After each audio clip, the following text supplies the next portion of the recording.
interview itu bentuk wawancara yang terstruktur. Jadi dia secara spesifik menentukan aspek kompetensi apa yang harus digali, lalu dia harus mencari contoh-contoh spesifik dari perilaku-perilaku di masa lalu. Jadi dengan melakukan pendekatan itu, peramalan kita terhadap keberhasilan kandidat di masa depan itu lebih tinggi. Makanya teknik ini sangat populer dan orang HR itu harus betul-betul bisa paham dan menguasai teknik ini.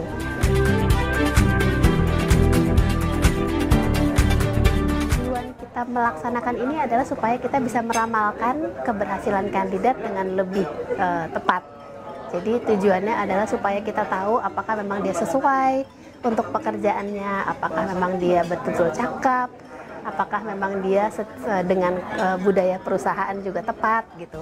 Kalau kita bisa menggali dengan teknik behavioral interview ini, ketiga hal ini kita bisa dapat kandidat atau talent yang bisa kita kembangkan buat ke depan. Struktur interview itu yang paling common itu pendekatannya adalah menggali pengalaman masa lalu sambil kemudian kita cari spesifik situasinya apa, tasknya apa, actionnya apa, resultnya apa. Jadi struktur ketika kita mewawancara itu kita suka singkat dengan STAR. Jadi data-data yang digali itu data yang berisi data situasi, tugas, action dan result. Dan itu kan pada saat wawancara ya, tapi preparation sebelumnya dan kemudian pengolahan data setelah wawancara itu juga sangat menentukan proses wawancara BEI secara komplit.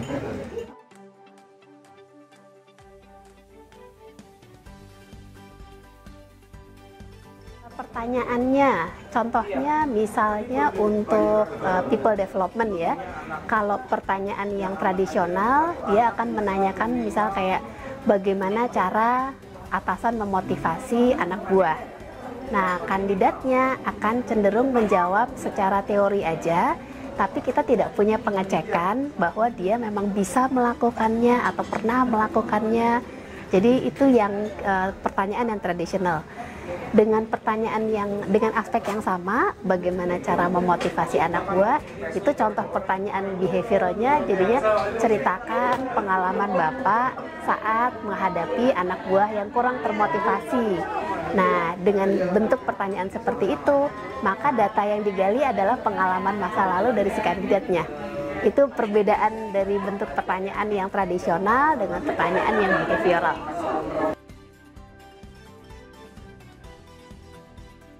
Kesulitannya tentu ada. Pewawancaranya harus sabar.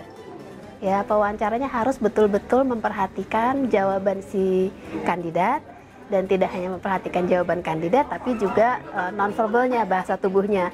Karena kalau kandidatnya sebetulnya berusaha untuk melebih-lebihkan, membuat dirinya tampil baik, itu juga kita harus bisa deteksi. Jadi tantangannya adalah pewawancara dengan teknik ini harus sabar menggali informasi supaya datanya komplit sehingga kita bisa melakukan evaluasi dengan lebih tepat. Nama saya Silvina Safitri, saya adalah Senior HR Consultant.